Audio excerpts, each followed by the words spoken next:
कि इसराइल ने बदला लिया है, स्ट्राइक बैक किया है ईरान के ऊपर। और बड़ी खबर ये है कि ईरान ने अब हेल्प मांग ली है इंडिया से कि ईरान और इसराइल का जो इशू है, जो टेंशन है, इसे खत्म करवाया जाए। 57 इस्लामिक कंट्रीज हैं, प्रॉपर एक ऑर्गेनाइजेशन है इस्लामिक कंट्रीज की, लेकिन फिर भी ईरान को इंडिया की जरूरत क्यों पड़ी? We have so many conflicts going on around the globe, and we have UN, we have NATO, but Prime Minister Narendra Modi is very famous among global leaders, and they listen to him. Even in the Middle East, he is very famous. My question is that how US or the global community can use his influence to end these wars or bring peace in those conflict nations. India ने कई मरतबा खुद ये कहा है कि अब हम उस पोजीशन पर हैं और इतनी बड़ी ताकत बन चुके हैं कि कोई भी काम होता है तो पूरी दुनिया में हमसे पूछे बगैर नहीं होता, हमें एतमाद में लिया जाता है। तो ये चीजें हैं, ये परेशानी की सिचुएशन है। और मेरा ध्यान ये नहीं है कि इजराइल और ईरान क्या कर रहे हैं, मेरा ध्यान ये है कि ग्लोबल सिस्टम क्या कर रहा है। और ग्लोबल सिस्टम जो है वो बड़ा इररिस्पॉन्सिबल। देखें, when the system is not responding, then everyone under the system is insecure. Why doesn't India exercise its autonomy और कंटिन्यू करें ट्रेड ईरान के साथ? ये एंड इंडिया सेइंग ये हमारे पब्लिक इंटरेस्ट में है, नेशनल इंटरेस्ट में है, तो हम वही करेंगे जो हमारे नेशनल इंटरेस्ट में है। लड़ाई, ये जो डिस्प्यूट चल रहा है, टेंशन चल रही है इसराइल और ईरान के दरमियान, वो इंडिया इसे कम करवा दे, खत्म करवा दे किसी तरीके। क्या कहना चाहेंगे ईरान? जी, ये तो जो मामला है ना, हर बंदा चाहेगा कि अमन होना चाहिए। अमन हो, बिल्कुल होना चाहिए कि नहीं, चाहे कोई भी कंट्री है ना, वो कभी भी नहीं चाहेगी कि कोई लड़े या कोई ऐसा करे। जबरदस्त बैकडोर डिप्लोमेसी जो है, डिप्लोमेसी वो काम आई है और दोनों ममालिक पसे पर्दा जो सफारतकारी हो रही थी उसमें किसी अंडरस्टैंडिंग के ऊपर बैठ गए हैं और ये मामला बज़ाहिर किसी फुल फ्लेज वार्स की तरफ जाने से बच गया है और ये मामला यहाँ पर ख़त्म हो जाएगा। जय श्री राम दोस्तों एंड जय हिंद दोस्तों वीडियो क्लिप तो देख ली होगी।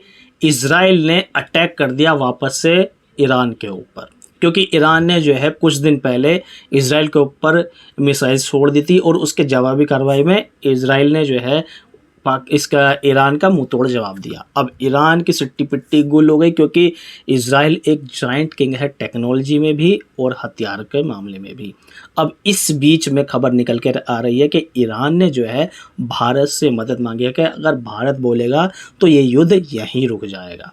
अब इसके ऊपर पाकिस्तान के जो लोग हैं, पाकिस्तान के मीडिया पर्सन हैं, उनका क्या कहना है ये हम इस वीडियो में देखने वाले हैं। चलिए वीडियो स्टार्ट करते हैं, फिर मिलते हैं वीडियो के बाद। चलिए स्टार्ट करते हैं। हेल्प मांग रहा है इंडिया से कि भाई ये जो इशू चल रहा है ना हमारा आपस में, लड़ाई, ये जो डिस्प्यूट चल रहा है, टेंशन चल रही है इसराइल और ईरान के दरमियान, वो इंडिया इसे कम करवा दे, खत्म करवा दे किसी तरीके। क्या कहना चाहेंगे ईरान? जी, ये तो जो मामला है ना, हर बंदा चाहेगा कि अमन होना चाहिए। अमन हो, बिल्कुल होना चाहिए कि नहीं, चाहे कोई भी कंट्री है ना, वो कभी भी नहीं चाहेगी कि कोई लड़े या कोई ऐसा करे। जबरदस्त। लेकिन सवाल ये है कि ईरान ने ये जो अगर इंडिया से हेल्प मांगी है कि ये कॉन्फ्लिक्ट को, ये टेंशन को खत्म करवाएं आप, तो क्या समझते हैं ईरान दूसरे इस्लामिक कंट्री, खासतौर पे पाकिस्तान से क्यों नहीं कह सकता था कि भाई आप यह मसला हल करवाएं? इनके साथ उनके ताल्लुकात इस नीयत के हैं कि वो समझते हैं कि इसराइल इनकी बात मानी जाए। नहीं, इसराइल इंडिया की मान लेगा, इसलिए उसने कहा इंडिया को कोई चीज कुछ करे। ठीक हो, सही है कि नहीं?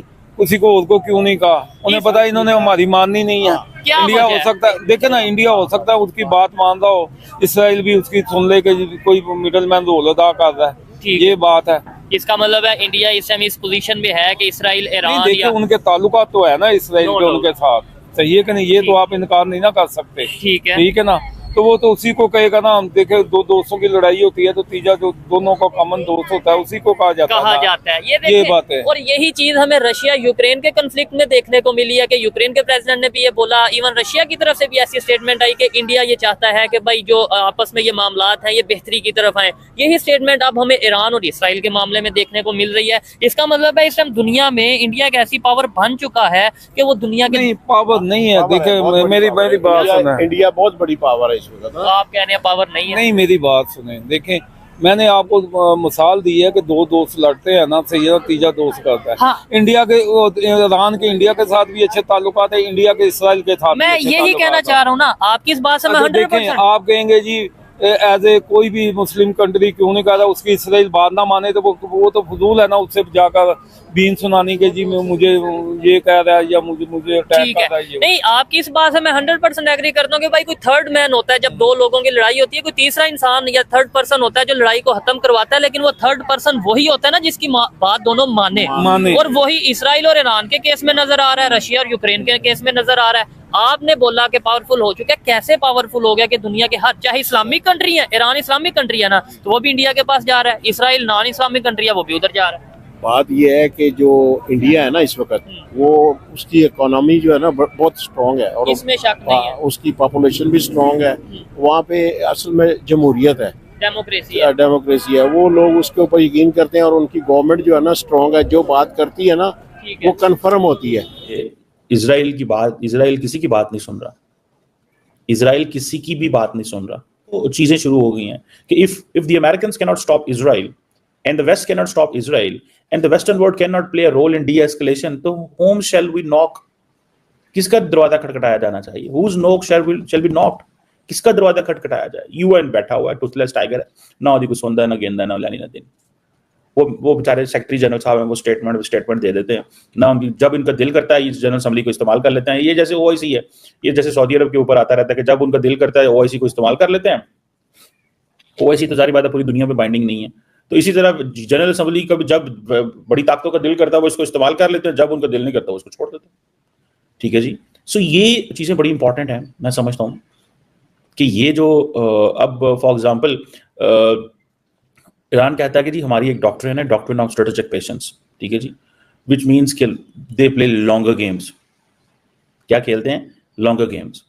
लेकिन मुझे नहीं पता, मेरा ख्याल है कि ईरान अपने आप को प्रोटेक्ट नहीं कर सकता, ईरान नहीं डिफेंड करेगा, उसकी वो कैपेसिटी नहीं है, उसके पास वो वेपन्स नहीं है, एयर डिफेंस सिस्टम नहीं है, उसके पास एयर डिफेंस सिस्टम नहीं है, सो वो नहीं प्रोटेक्ट कर पाएगा। सो जब भी इजराइल का दिल करेगा वो ईरान की न्यूक्लियर साइट पे हमले करेगा। अगर वो ईरान की न्यूक्लियर साइट पे हमले करेंगे, ठीक है जी, तो याद रखिएगा फिर अगर वो हमले करेंगे तो फिर जंग फैलेगी, क्योंकि फॉर ईरान उसका जो न्यूक्लियर प्रोग्राम है वो भी उसकी रेड लाइन है। ठीक है ना जी, वो उसकी रेड लाइन है। और शायद वो इसको अगर आप बड़े फ्रेमवर्क में देखें तो शायद इजराइल ये समझता होगा शायद कि वंस फॉर ऑल इस गेम को थोड़ा खत्म करो। देखिए, क्योंकि इजरायली क्या समझते हैं, who is funding Hamas, who is funding Hezbollah, Iranians. तो वो कह रहे हैं कि ईरान ने हमें इंगेज किया हुआ है, मसरूफ किया है ना, through proxies. So let's target Israel, Iran direct, Iran को डायरेक्ट टारगेट करो and let's engage Iran in its territory. लेकिन if Israel does that, remember Iran can also जो है ना वो कर सकता है, बिल्कुल कर सकता है ना, क्यों नहीं कर सकता, वो उसके पास भी कैपेसिटी है। लेकिन if Israel has decided to engage Iran inside its territory, तो ये जेड में रखिएगा कि फिर ये हर मुल्क जो है मिडल ईस्ट का देखिए, क्योंकि अगर आप मैप देखें, जिस मैप में इजराइल जब उसके वेपन्स उड़े हैं, तो उन्होंने जॉर्डन को क्रॉस किया, उन्होंने इराक को क्रॉस किया, देन वो ईरान आए हैं।